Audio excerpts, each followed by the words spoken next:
Bonjour à tous et à toutes, chers partenaires, chers membres du conseil de surveillance et puis chers collègues, bien sûr, de l'hôpital Simone Veil.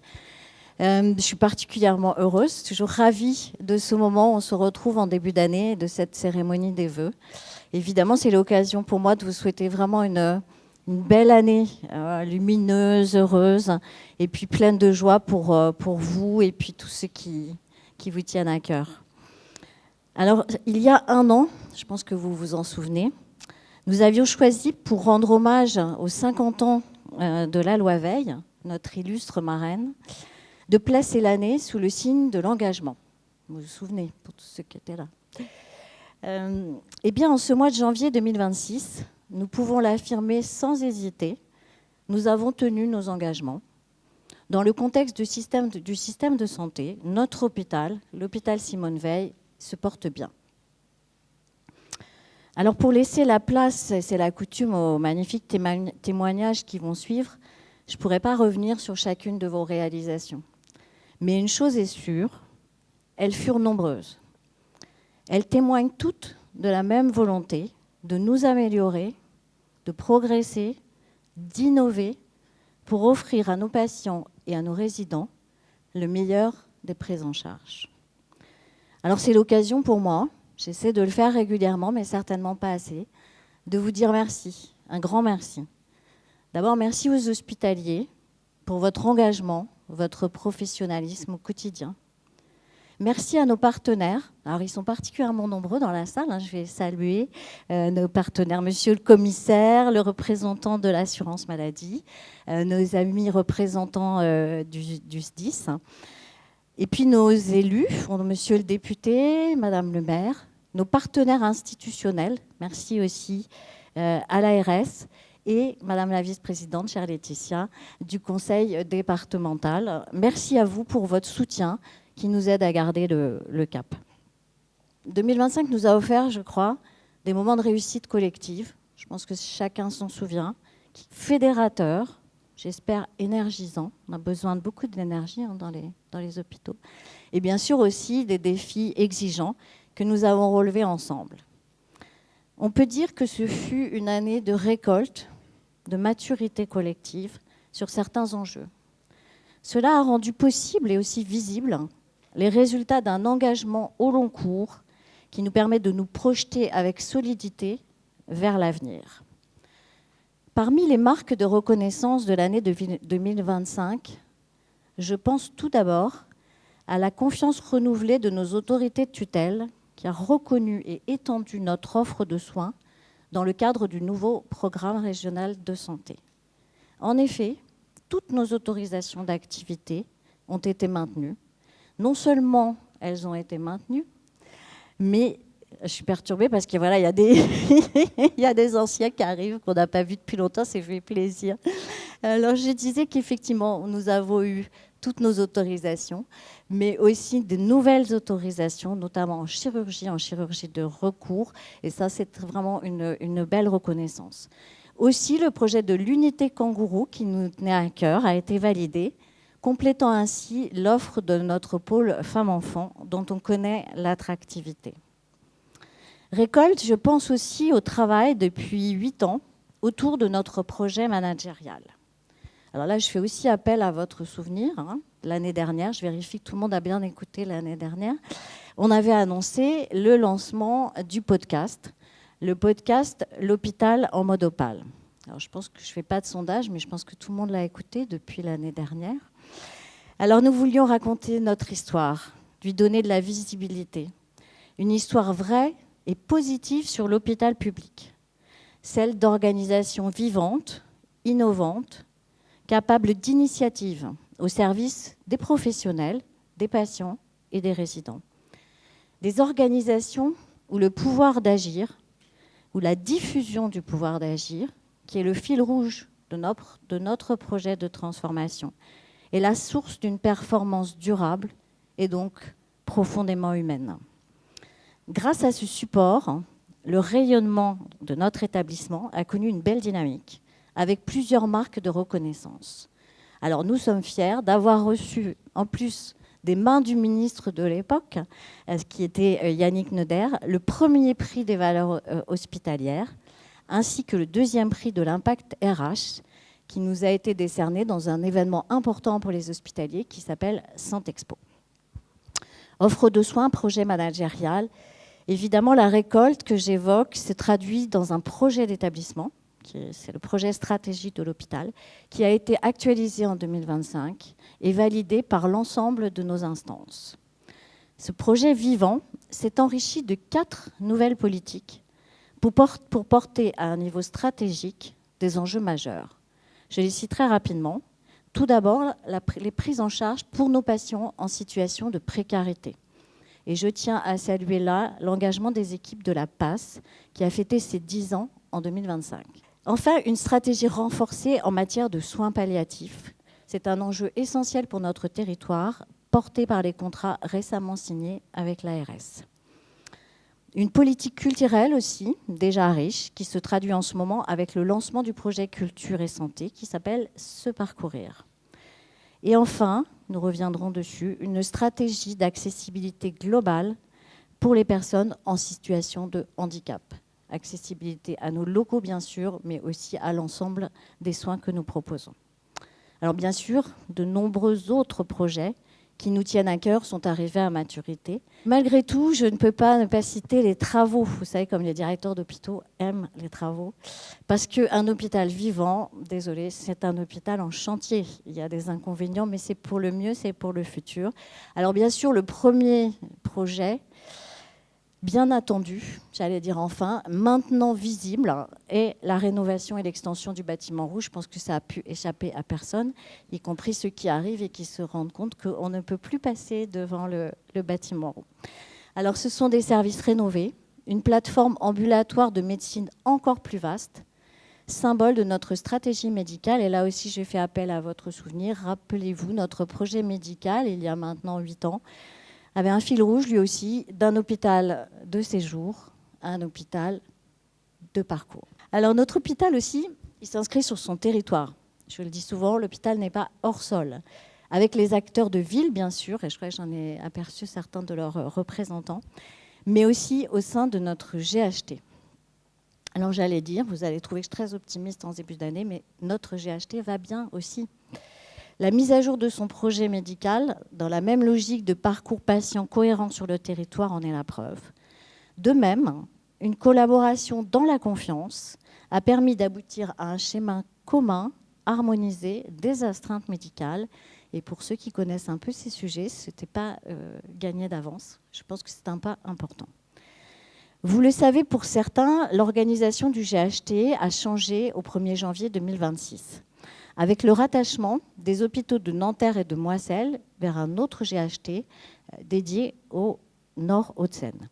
Donc notre GHT est désormais concentré, centré sur le sud Val d'Oise, un territoire cohérent au regard des bassins de vie de nos patients et qui peut s'appuyer sur les filières déjà existantes. Alors oui, l'hôpital a tenu ses engagements, a gardé le cap. Et je n'oublie pas, dans mon allégresse et mon optimisme, vous avez vu, de ce début d'année, les défis et les secousses qu'il a rencontrés en 2025. Le système de santé dans son ensemble est marqué par des tensions, et chaque établissement, où il est, avec les moyens qu'il a, avec ses forces et ses faiblesses, doit y faire face, et notre hôpital a répondu présent. Je pense bien sûr aux difficultés rencontrées sur le territoire qui ont engendré un certain nombre de fermetures d'offres de soins. Tout au long de l'année, que ce soit l'été ou l'hiver, ces fameuses périodes hivernales, estivales, où on se prépare à la tension, nos équipes ont assuré la continuité de l'accueil et de la prise en charge pour les soins non programmés, mais aussi pour les soins programmés. Alors non seulement nous avons maintenu notre offre, mais nous avons été au rendez-vous de la croissance d'activité, avec encore une fois cette année une augmentation de plus de 3% pour l'ensemble de l'établissement. Cette dynamique et notre engagement dans l'utilisation des crédits qui nous sont donnés ont permis d'atteindre nos objectifs financiers, limitant ainsi le déficit. Le retour vers l'équilibre est atteignable, il doit se poursuivre, car il est le gage de l'avenir de notre hôpital et de ses investissements. Alors si je prends un peu de temps, un peu plus que d'habitude, pour évoquer tous ces sujets, c'est que je pense que vraiment ils constituent des marqueurs qui démontrent la robustesse de notre organisation. C'est-à-dire cette capacité à construire collectivement, à porter nos valeurs, même lorsque l'hôpital est percuté par des secousses ou des tensions. Alors vous allez me dire, vous l'avez constaté, peut-être c'est autodéclaratif. Alors on a voulu le mesurer. On a voulu le mesurer, c'est pour ça qu'on a, en 2025, déployé un baromètre, un outil de mesure qui s'appelle le baromètre de la symétrie des attentions. C'était une grande enquête qui a concerné nos patients, qui a concerné nos professionnels, nos managers et également la gouvernance dans cette logique de symétrie des attentions, où les attentions des uns vont vers les autres. Parce qu'au fond, et moi j'y tiens, ce qui compte, c'est que les intentions stratégiques se traduisent concrètement sur le terrain. On parle parfois du dernier mètre en matière de politique publique. C'est-à-dire à la fois dans le quotidien des professionnels et jusqu'au lit du patient. Alors ce baromètre, je ne vais pas vous donner tous les résultats, parce que sinon ça durerait des heures, et on a les témoins qui attendent. Il y a eu des retours positifs. Il y a bien sûr des axes de progrès. C'est fait pour ça, quand on mesure, si on mesure ce qui va, on mesure ce qui ne va pas, ce qu'il faut améliorer. Mais je crois que le résultat le plus encourageant, parce qu'il est au cœur de notre action, c'est que plus de 73% des patients interrogés se disent très satisfaits des soins, de l'accompagnement qu'ils ont reçu au sein du centre hospitalier Simone Veil. Et je crois vraiment que vous pouvez tous en être fiers parce que vous contribuez tous à ce résultat. Et c'est important parce que cette attention portée à l'expérience réelle, c'est-à-dire à la manière dont nos patients vivent leur parcours, leur séjour, c'est le fil rouge de l'année 2026. Et ça a été au cœur des universités d'automne du management, on en reparlera. C'est l'occasion de rappeler dans le même esprit que 2025, nous avons eu la chance de réaliser le premier recrutement au sein de notre établissement d'une médiatrice en santé pair, salariée de l'établissement, ce qui consolide bien de façon très concrète cette dynamique autour de l'expérience patient et autour du partenariat patient. Avant de conclure, je ne peux pas oublier que l'année 2025 a été marquée par le renouvellement de la gouvernance médicale. L'occasion pour moi de rendre hommage à un acteur majeur, à la tête de la communauté médicale pendant 14 ans, engagé de longue date pour les plus anciens, la fusion des hôpitaux d'Aubonne et de Montmorency, à ce qui est aujourd'hui le centre hospitalier Simone Veil que je vous ai décrit. Je parle bien sûr, vous l'avez reconnu, du docteur Larchgar, de Karim, et donc je lui adresse devant vous tous un chaleureux et immense merci pour tout ce qu'il a fait pour cet hôpital. Et c'est l'occasion aussi pour moi de saluer et de féliciter le nouveau président de la commission médicale d'établissement. Il va venir là tout à l'heure, le docteur Hamdi Braham.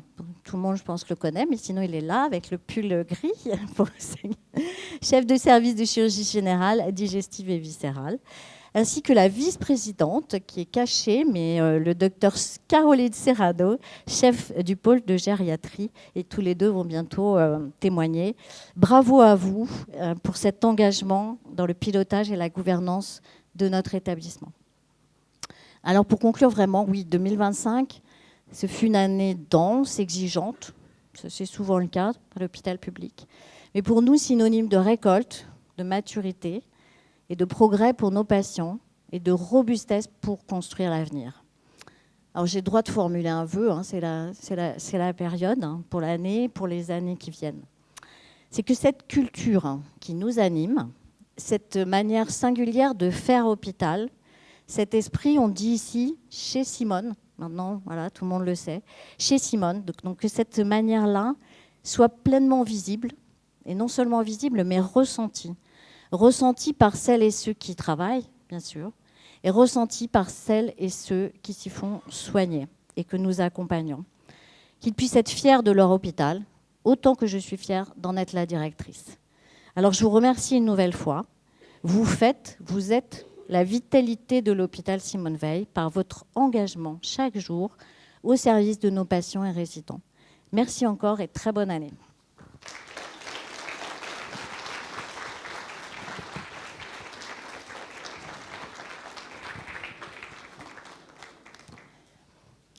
Alors c'est le moment d'illustrer cette année autrement que par mon discours qui fut, je sais, un peu long cette année.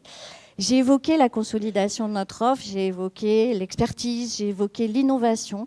Et donc cette dynamique, notamment chirurgicale, c'est le Dr Braham et le Dr Villefranc qui vont vous en parler.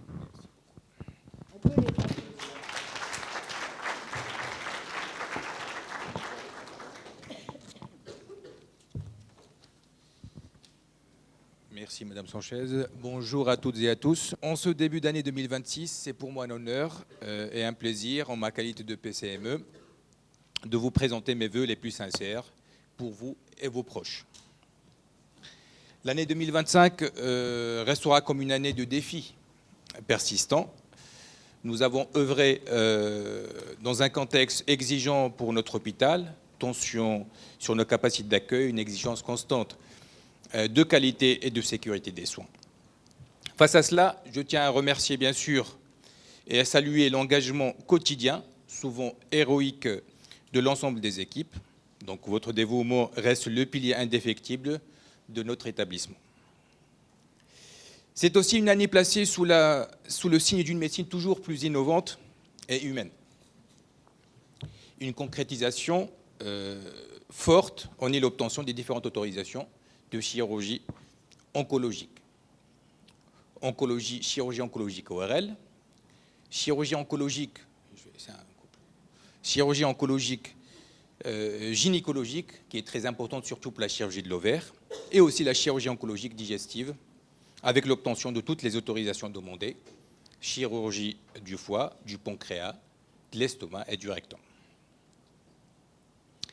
Ces autorisations donc, sont plus qu'un label administratif. C'est le témoin vraiment de notre engagement, bien sûr, pour l'excellence. Concrètement, cela nous permet désormais d'opérer chez Simone, avec nos équipes, des chirurgies complexes. Nous offrons donc ainsi un parcours intégral, un diagnostic fiable, une prise en charge rapide, une validation des dossiers en RCP, des interventions avec des technologies les plus innovantes. On va arriver jusqu'au, bien sûr, le suivi spécialisé. Pour nos patients, c'est la garantie d'une continuité des soins dans un environnement qu'ils connaissent. Ça, c'est très important. Pourquoi ? Ça va permettre, c'est un atout majeur, bien sûr, qui va leur permettre une meilleure récupération. Qu'on a aussi obtenu l'autorisation pour la chirurgie bariatrique ou chirurgie de l'obésité, qui positionne notre hôpital comme un acteur principal pour cette pathologie à l'échelle territoriale. Pour les équipes, c'est la reconnaissance d'une expertise collective. La réussite de ce type de chirurgie repose sur un travail d'équipe rigoureux et une coordination exceptionnelle, bien au-delà du bloc opératoire.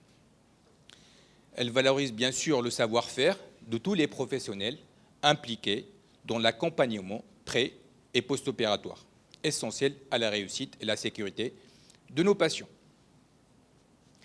Donc ces succès sont le fruit de, tout d'abord, un engagement clinique et scientifique exceptionnel des équipes médicales et chirurgicales portant ces projets.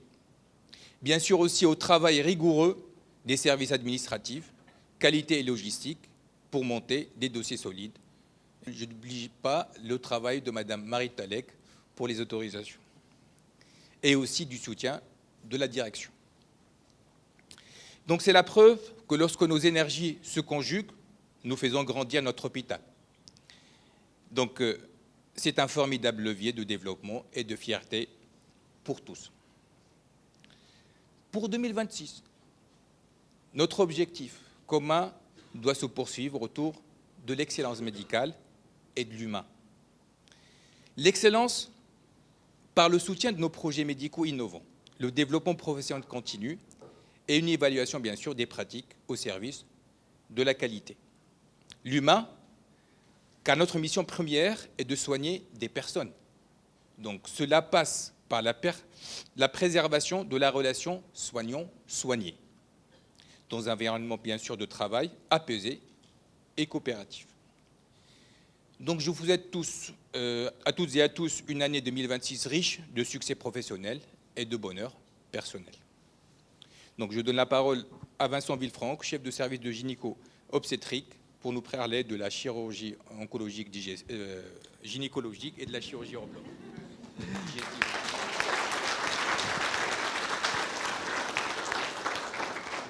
Merci Hamdi. Permettez-moi à mon tour de vous adresser mes meilleurs vœux pour cette année 2026, qu'elle soit porteuse de santé, de projets, de réussite collective, tant sur le plan professionnel que personnel, pour vous et pour vos proches.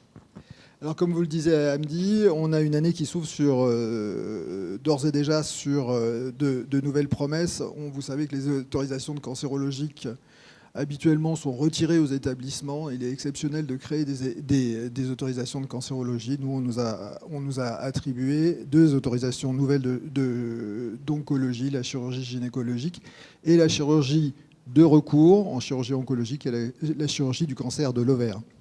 Ces autorisations, elles renforcent notre capacité à offrir aux patientes une prise en charge experte, coordonnée, conforme aux plus hauts standards de qualité, en toute sécurité et tout en garantissant une continuité des soins au sein de l'hôpital et surtout de notre territoire. Il y a 5 ans, vous vous rappelez, on a tous, c'était compliqué, c'était le Covid, l'hôpital était tourné sur la prise en charge des malades et la chirurgie s'était arrêtée pendant quelques mois parce que tous nos respirateurs étaient partis dans les réanimations. À cette occasion-là, nous avons commencé à développer au sein de l'hôpital une unité de chirurgie hors bloc, qui était la première unité de chirurgie hors bloc en gynécologie en France. Aujourd'hui, on a traité plus de 1500 patientes. Notre expérience a été présentée il y a 1 an à l'Académie nationale de chirurgie. Après cette présentation, c'est remonté au niveau du ministère et la DGOS s'est saisie du sujet et a inscrit dans la loi de programmation de la sécurité sociale qui a été publiée en juillet, dans les premières indications de la CNAM, le développement de la chirurgie hors bloc pour toute la France et pour toutes les disciplines chirurgicales. Dans 15 jours, nous avons la directrice de la DGOS qui va venir visiter notre unité, reconnaissant le travail que nous avons fourni depuis plusieurs années. Ces avancées témoignent de notre ambition collective, faire progresser sans cesse la qualité des soins au service des patients, grâce à l'engagement, au professionnalisme et à l'esprit d'innovation qui anime l'ensemble des équipes de l'hôpital Simone Veil. Merci.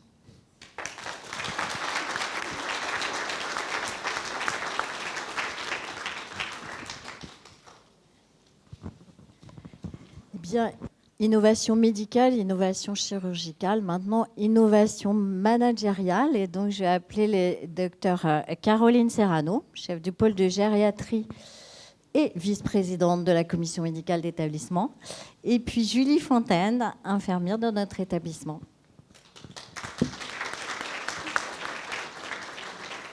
Bonjour à tous. Alors, depuis mon arrivée chez Simone en 2019, j'ai tout de suite ressenti que je rejoignais un établissement qui était un peu à part.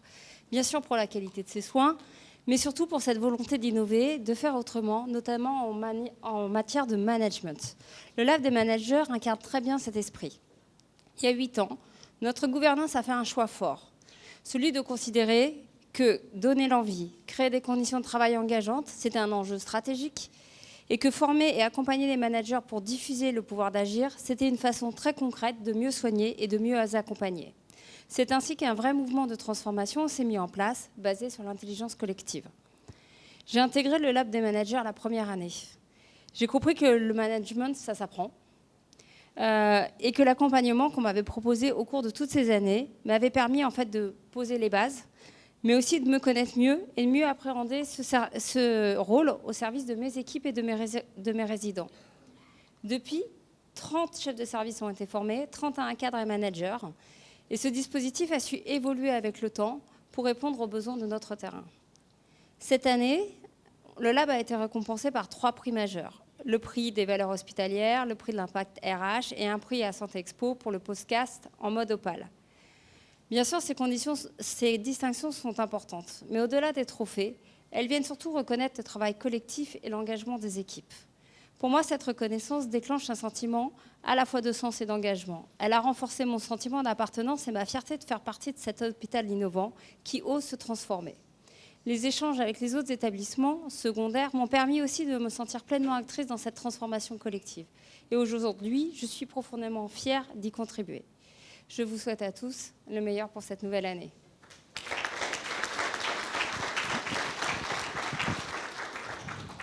Bonjour à toutes et à tous, je m'appelle Julie Fontaine, je suis infirmière en salle de réveil depuis maintenant bientôt 2 ans chez Simone. Et cette année, j'ai eu la chance de participer aux universités d'automne du management, à la fois en tant que professionnelle, membre du comité d'organisation, mais aussi en tant que participante à cette journée elle-même. Faire partie de ce comité d'organisation, ça a été pour moi une expérience enrichissante.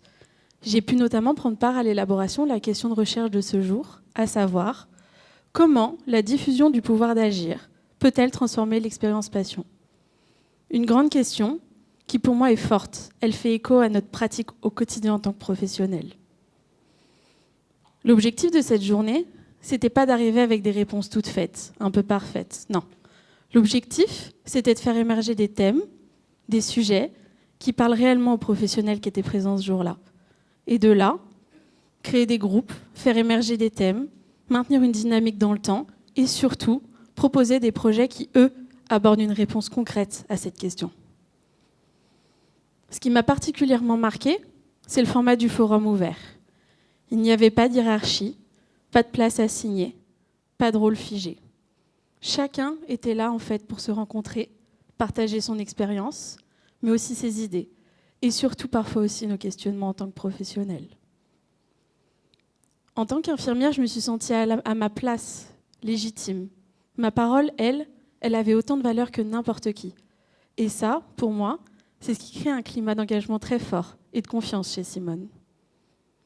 Cette expérience, elle m'a montré que lorsque l'on fait confiance, que l'on diffuse réellement le pouvoir d'agir, eh bien ça peut transformer notre façon de travailler ensemble et à terme surtout l'expérience patient. Je suis honorée d'avoir contribué à cette expérience collective, fière de la dynamique créée autour de cette journée, mais surtout fière que ce travail ait été reconnu à travers le podcast, mais aussi les prix reçus. Merci pour cette belle expérience et je vous souhaite à tous une très belle année.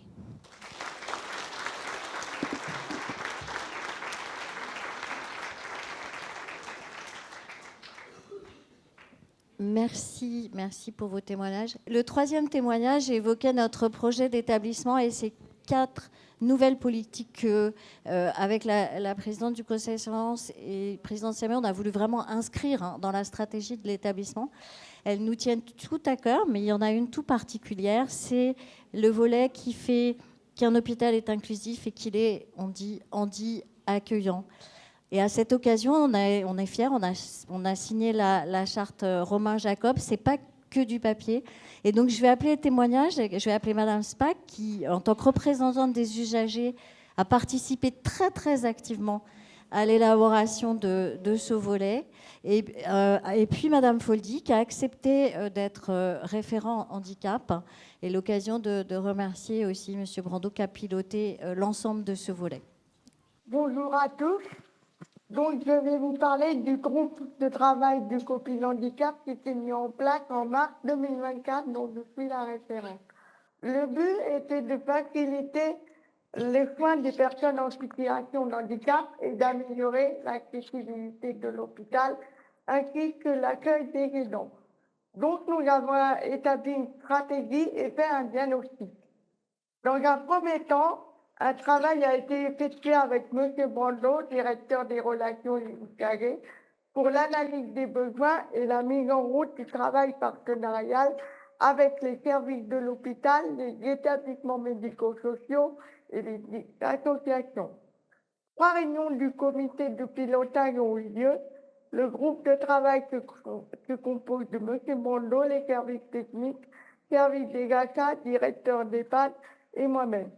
Le 24 avril, accompagné de M. Brando, j'ai établi l'état de l'accessibilité intérieure et extérieure de l'hôpital. Le 25 avril a eu lieu une rencontre avec les établissements médico-sociaux pour connaître leurs besoins et leurs difficultés. Manque de référents, accueil et prise en charge aux urgences, demande de consultation en stomatologie et accès à la télémédecine.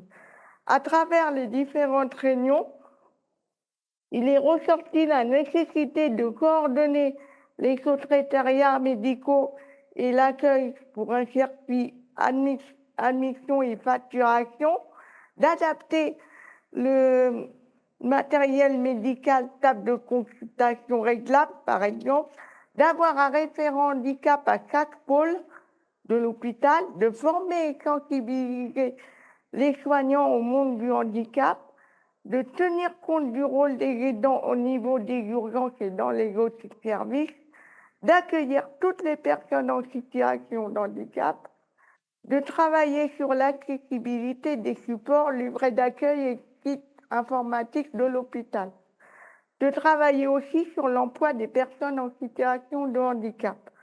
Pour 2025, lors des primes d'engagement collectif, le thème de handicap était une priorité.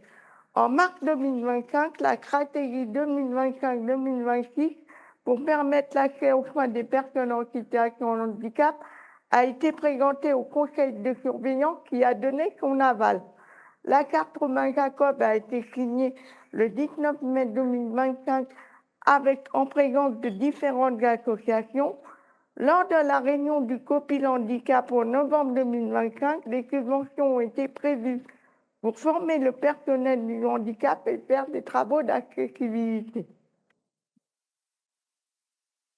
Cécile Foldy nous a rejoint en tant que référente handicap principale. Elle coordonne les autres référents handicap qui sont présents dans chaque pôle de l'handicap. Concernant l'accessibilité intérieure, j'ai pu constater des améliorations trottoirs abaissés.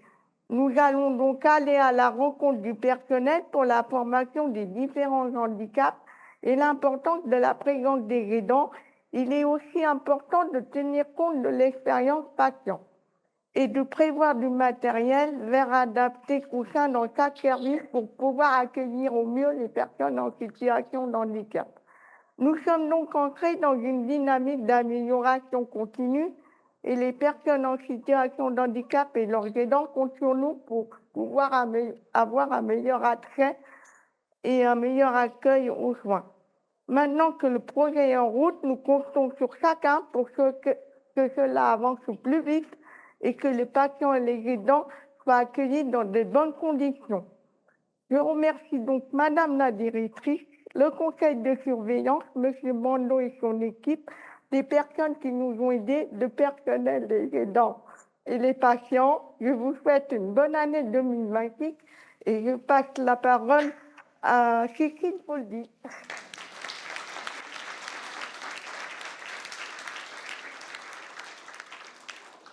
Donc, bonjour à tous, je suis Cécile Foldy, je suis cadre apprenante depuis bientôt 4 ans chez Simone et kinésithérapeute de formation.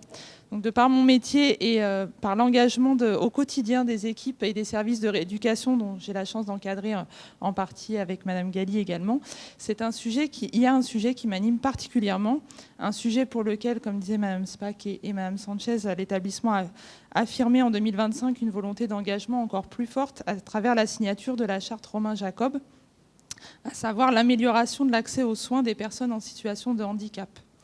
C'est pourquoi, en parallèle des actions menées par Madame Sed au niveau des ressources humaines en faveur de l'inclusion des professionnels en situation de handicap, j'ai accepté avec enthousiasme de rejoindre le COPIL handicap pour tout ce qui concerne l'amélioration pour les personnes en situation de handicap sur l'accès aux soins. Donc aux côtés de Monsieur Brando et de Madame Spack en tant que référente handicap. Une première action concrète a été l'organisation de la Journée internationale du handicap qui a eu lieu le 3 décembre dernier dans le hall de Changeux. Pour cette première édition, l'objectif était de créer des rencontres entre patients, professionnels et associations du territoire afin de partager expériences, connaissances et ressentis autour des différents types de handicap. Donc, il y a 8 associations qui ont immédiatement répondu présentes et que je remercie à nouveau. Handisport, l'Association des sourds et malentendants, l'Association des paralysés de France, l'Association des chiens guides, la Fédération des dyslexiques de France, S'entraider qui s'engage auprès des aidants, le Ceratem pour l'équipement en aide technique et le groupe d'entraide mutuelle au pluriel qui s'est installé récemment sur Aubonne et qui accompagne des personnes cérébro-lésées. Les équipes de rééducation se sont également fortement mobilisées à travers des ateliers de sensibilisation aux troubles de la déglutition avec les orthophonistes et au handicap physique avec les ergothérapeutes, les enseignants en activité physique adaptée et les kinésithérapeutes. Pour 2026, notre volonté est donc d'aller à la rencontre des différents services, identifier les référents par pôle et mettre en place des axes d'amélioration afin de continuer à progresser ensemble sur l'accueil et la prise en soin des personnes en situation de handicap, quel qu'il soit. Je souhaite également, pour poursuivre et renouveler les actions de formation et de sensibilisation des professionnels dans ce domaine et continuer à m'investir au sein du COPIL handicap de notre établissement, pour lequel je vous remercie de m'avoir fait confiance. Et je vous adresse à tous mes meilleurs vœux pour cette année 2026.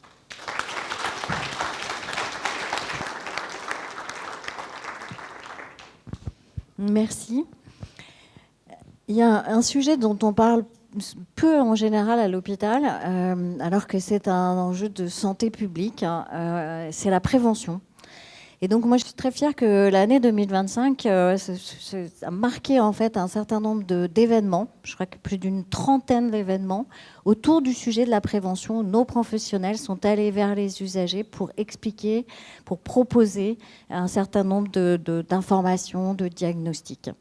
Et donc vous en témoignez aujourd'hui, c'est la prévention pour nos aînés, l'équipe du département d'évaluation gériatrique avec le docteur Larjan, qui est chef de ce département, et puis Laurine Larangera, qui est neuropsychologue. Ah, on les applaudit.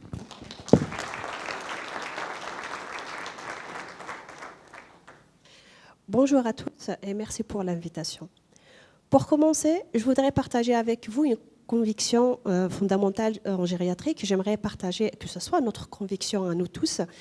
Vieillir, ce n'est pas seulement ajouter des années à la vie, c'est surtout ajouter de la joie et de la vie aux années. Comme vous le savez, le vieillissement de la population constitue aujourd'hui un enjeu majeur de santé publique. Le nombre de personnes âgées, en particulier celles qui sont supérieures à 75 ans, augmente chaque année. Avec l'avancée en âge, les maladies neurocognitives telles que la maladie d'Alzheimer ou les maladies apparentées sont en croissance, deviennent fréquentes et ont un impact significatif sur l'autonomie des personnes concernées. Chaque jour, lors de mes consultations, lors de mes passages de vos services, je suis confrontée à des aidants désemparés, épuisés, ou des fois, parfois, l'institutionnalisation reste la seule issue. Face à ce constat, je suis convaincue que le vieillissement en bonne santé est toujours possible, à condition qu'il s'inscrive dans une démarche anticipée, bien en amont et dans l'entrée dans la vieillesse. C'est dans cette perspective qu'au sein du département d'évaluation gériatrique, la prévention ainsi que l'accompagnement des aidants constituent des axes centraux de notre action. Grâce à une approche globale, multidisciplinaire, nous cherchons à repérer les fragilités gériatriques le plus tôt possible avant qu'elles ne conduisent à des situations de rupture ou de dépendance. Cette démarche nous permet de proposer des soins individualisés, adaptés aux besoins de chaque patient, de le rendre acteur de son parcours, de rassurer les proches et lorsque cela est possible, bien évidemment, de favoriser le maintien à domicile. Bien entendu, ces actions reposent sur un travail en étroite collaboration avec nos partenaires de terrain et en particulier avec le CRT, le Centre de ressources de territoire, dont le rôle de proximité est essentiel. Son intervention sur le terrain contribue à renforcer l'accompagnement à domicile, à soutenir les aidants et à développer des alternatives à l'institutionnalisation, grâce à une coordination des acteurs locaux.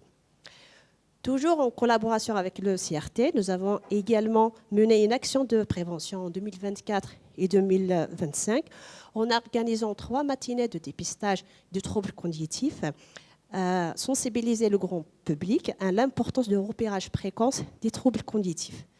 Nous avons évalué 167 personnes, dont 83% ont pu être intégrées dans un parcours de soins, soit des consultations gériatriques, soit HDJ gériatrique. Nous avons également développé des actions de prévention auprès des médecins de ville afin de faciliter leur orientation grâce à des consultations de repérage des fragilités gériatriques assurées par notre infirmière de pratique avancée, ainsi que des consultations spécifiquement dédiées aux aidants. À travers ce témoignage, je souhaite partager encore une fois avec vous cet engagement collectif. Il n'est jamais trop tôt pour prévenir, ni trop tard pour accompagner.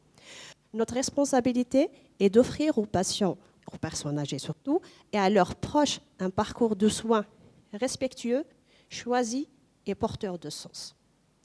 Je passe maintenant la parole à ma collègue Laurine Larangera qui abordera un autre enjeu de santé publique, la conduite automobile chez les personnes âgées atteintes de démence.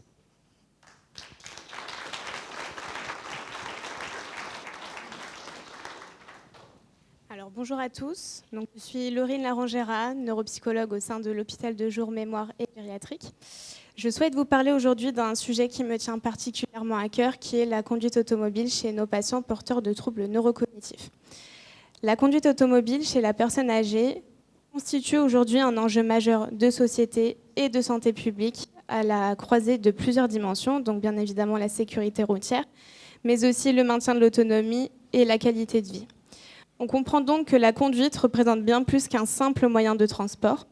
Et lorsque cette capacité est questionnée, ce que j'observe souvent en consultation, ce sont des inquiétudes profondes, parfois des conflits familiaux, et surtout une grande peur de perdre sa place et son rôle. Depuis toujours, j'aborde systématiquement la question de la conduite avec mes patients, donc s'ils conduisent toujours, dans quelles conditions et sur quel trajet. Mais très vite, je me suis interrogée sur ce que je faisais réellement de cette information. Même lorsque j'exprimais des réserves, voire une contre-indication, je repartais souvent avec un sentiment d'inachevé, donc celui d'un accompagnement incomplet, et parfois d'un discours qui manquait de poids, malgré ma posture de soignante.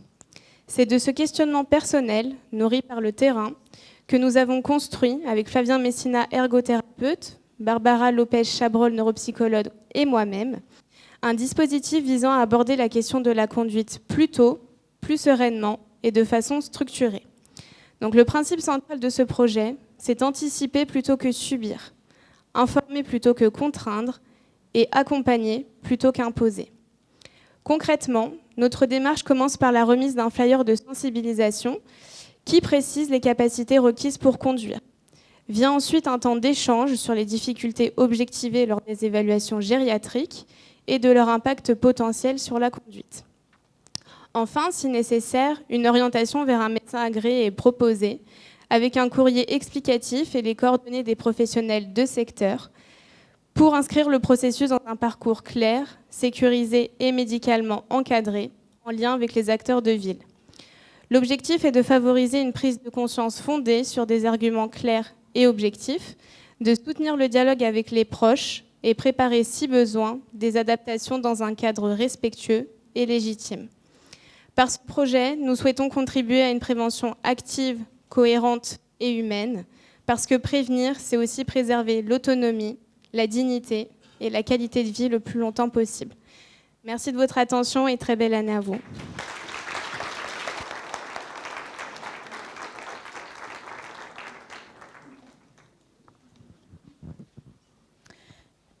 Autre volet, au sein aussi au cœur de notre projet d'établissement, le développement durable.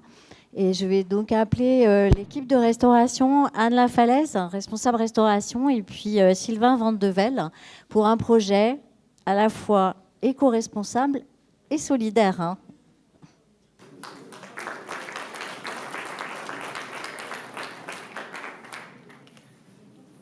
Bonjour à tous. Donc, je suis Anne Lafalaise, responsable de la restauration de l'hôpital depuis maintenant 3 ans. Je souhaitais aujourd'hui vous parler de la démarche Mon Resto Responsable, dans laquelle est rentré l'hôpital le 1er octobre dernier. Cette démarche participative vise à faire progresser la restauration de l'hôpital sur 4 piliers de la transition écologique et responsable. Avec l'équipe projet, nous avons identifié 12 engagements sur lesquels nous allons travailler pendant 2 ans. Ces engagements sont par exemple la lutte contre le gaspillage alimentaire, plus de recettes maison, de recettes végétariennes, plus de produits de saison, la formation du personnel, etc. Cette démarche me tient particulièrement à cœur car j'ai la conviction profonde que la restauration collective, et donc la restauration hospitalière, peut avoir un impact fort sur les questions environnementales. Non seulement par le poids qu'elle représente dans les achats alimentaires, mais aussi par le changement progressif et vertueux qu'elle peut impulser auprès de chacun d'entre nous. Cette démarche nous permet aussi à mes collègues et moi de prendre du recul sur le travail quotidien, pas toujours facile, et de mesurer régulièrement les progrès parcourus. J'aimerais aussi que ce projet soit l'occasion de travailler ensemble, en collaboration avec les services de soins, sur les thématiques liées au temps du repas. temps particulièrement important dans le parcours patient. Je vous donne donc rendez-vous dans 2 ans pour faire le point sur les avancées de ce beau projet. Mais à la cuisine, nous n'avons pas attendu le lancement de cette démarche Mon Resto Responsable pour mettre en place des actions éco-responsables. Et donc, je vais laisser la parole à mon collègue Sylvain Van de Velde, qui va vous parler de notre partenariat avec les Restaurants du Cœur.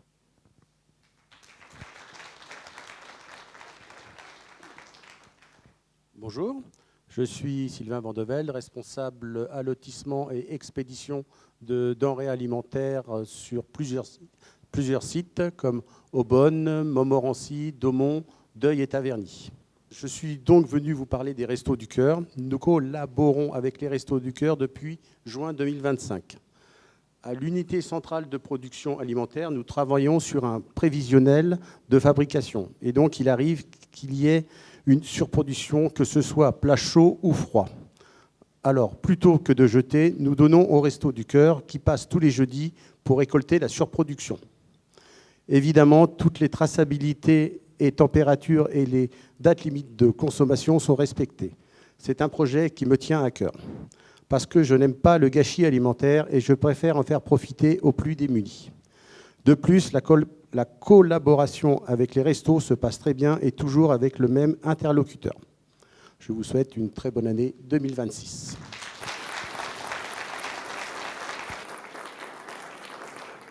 Dernier témoignage d'un événement dont on ne pensait pas parler aujourd'hui, d'un événement totalement inattendu, puisque vous savez que notre département, et plus particulièrement les villes d'Ermont et d'Aubonne, ont été touchées le 20 octobre 2025 par une tornade.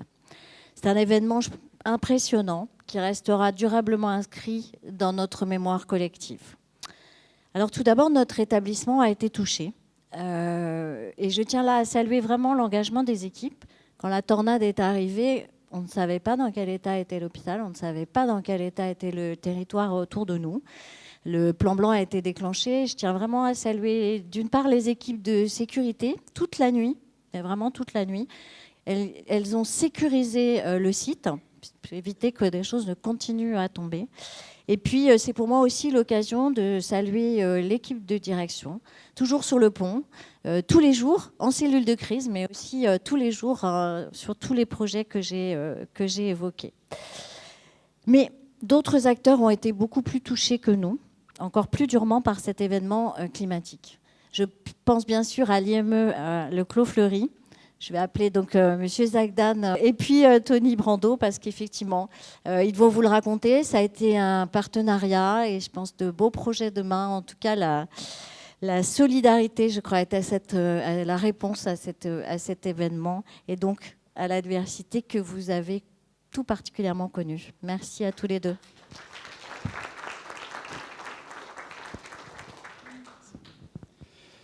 Mesdames, Messieurs, nous sommes le 20 octobre. Une tornade d'une forte intensité traverse le département du Val d'Oise, touchant particulièrement la commune d'Aubonne et la ville d'Ermont. Nous sommes à l'IME en fin de journée, début de soirée. Les salariés m'interpellent, m'indiquant que le vent souffle de plus en plus fort. Un chantier est en cours au sein de l'IME depuis quelques mois. Donc je demande aux professionnels de descendre tous les enfants aux étages inférieurs, de ne pas utiliser les ascenseurs. Quelques instants plus tard, une des grues du chantier vient éventrer l'IME, rendant impraticable nos installations et la poursuite de nos accompagnements.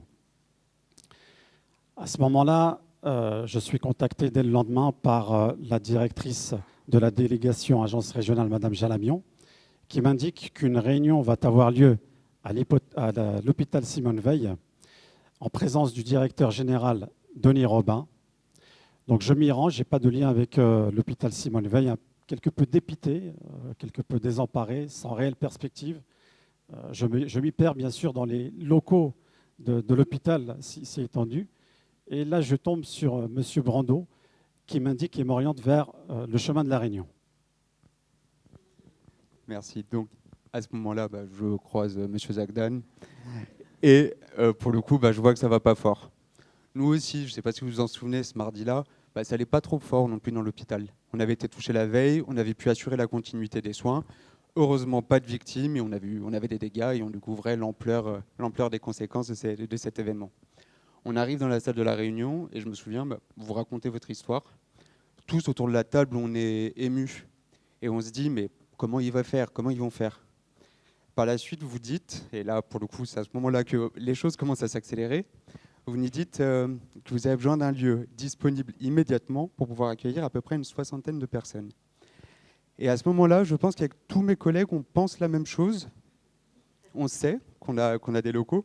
Et je vois plus particulièrement un de mes collègues commencer à s'agiter pour essayer d'attirer l'attention de la directrice. Moi, je suis à l'autre bout de la table. Donc, j'essaie de lui faire des... Alors, pour le coup, je fonce les yeux, j'essaie de lui faire des signes pour qu'il comprenne. On a tous la même idée, mais parlons-en d'abord, avant de l'annoncer. Bon, mon collègue est comme souvent plus efficace que moi.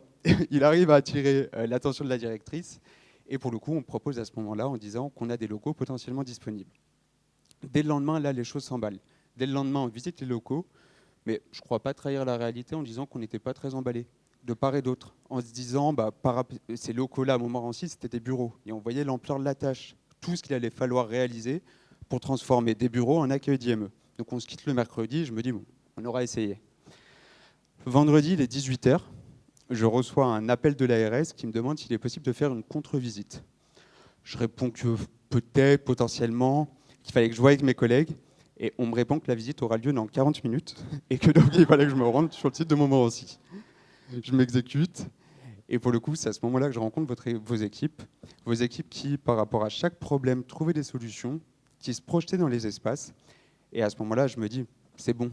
Avec des gens comme ça, avec cette énergie-là, on va y arriver. À partir de ce moment-là, une étroite et réelle forte collaboration se met en place avec les équipes de l'hôpital Simone Veil, si bien que tous les partenaires du territoire se mobilisent avec une réactivité exceptionnelle qui fait que dès le 17 novembre, moins d'un mois après le passage de la tornade, tous les enfants de l'externat de l'IME sont accueillis dans le nouveau site de Montmorency. Je tiens sincèrement à remercier tous les acteurs, tous les partenaires du territoire, les services de secours, les services de l'État, la préfecture, la sous-préfecture, les élus du territoire, le SDIS. Je tiens également à remercier les professionnels de l'équipe de l'hôpital Simone Veil, particulièrement la direction de Mme Sansège, de M. Brando, pour leur réactivité et leur mobilisation dès le lendemain de la tornade. Je remercie les professionnels de la page 95, les partenaires de l'IME et bien évidemment, je remercie les familles de l'IME pour leur confiance et leur engagement. J'avais un petit mot de fin. Si on nous avait dit, pour le coup, qu'on allait réussir à ouvrir un IME en 3 semaines, je crois qu'on ne l'aurait pas cru, pour le coup. Et donc pour cette nouvelle année, alors je nous souhaite déjà une année, si possible, si elle le veut, sans tornade. Et je nous invite également à, pour moi, avoir en tête ce qui est pour moi la leçon de cette histoire, c'est que tout est possible. Merci à tous et meilleure année.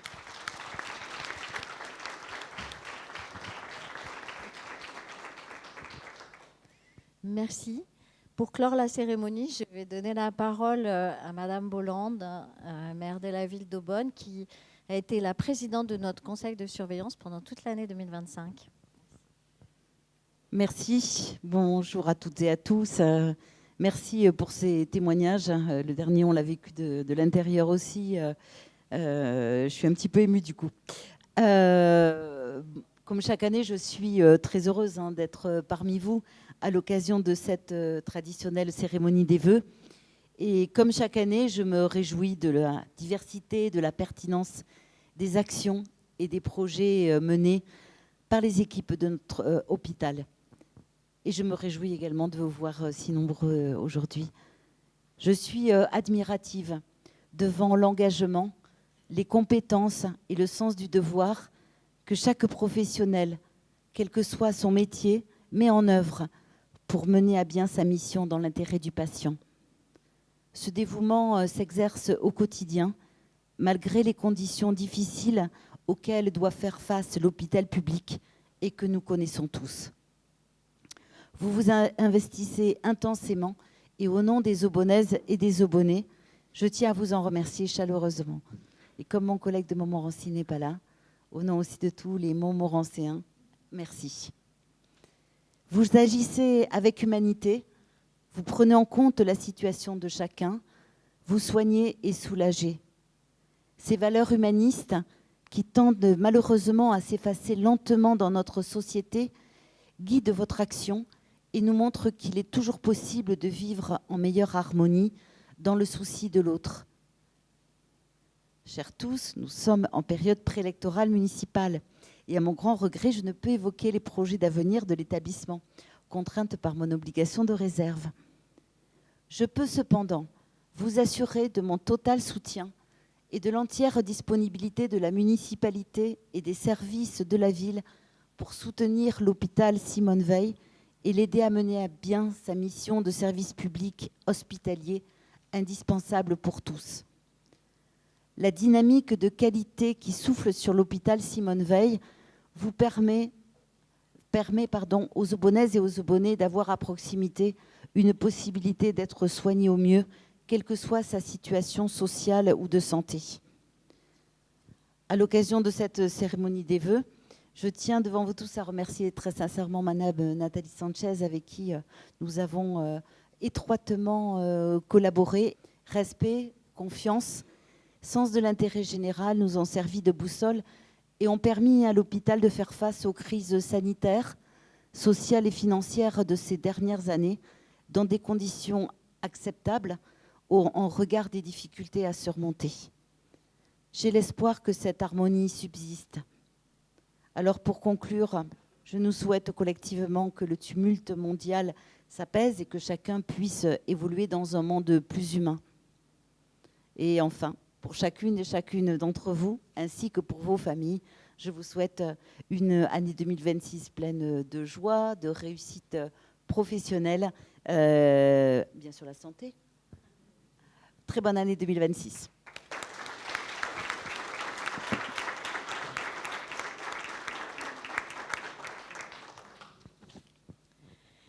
Merci à tous pour votre écoute. En 2023, il y a une équipe de l'HDJ, du secteur du docteur Aral, qui est là, qui, avec les patients qui sont là aussi aujourd'hui, se disent d'un atelier d'écriture, et si on faisait un livre, je résume, mais vous pourrez avoir en direct, et on a dit tout à l'heure, Tony a dit, tout est possible. Et oui, tout est possible parce que le livre, il est là, il a été publié. Vous le trouvez sur toutes les bonnes plateformes de libraires, je crois. Mais le mieux aujourd'hui, c'est que vous pouvez l'acheter ici. Ce livre, les patients ont osé avec les soignants, raconter leur parcours, raconter leur maladie. Et vraiment pour ça, je crois qu'on peut les remercier, on peut saluer et se dire que chaque jour, il faudra continuer. La déstigmatisation de la maladie psychique, ce n'est pas juste un mot, c'est des réalités quotidiennes que ces patients vivent. Et donc moi, je suis très fière que l'hôpital ait pu accompagner ce projet. Et puis merci à Jennifer Hamelin de l'avoir rendu possible et à tous les patients.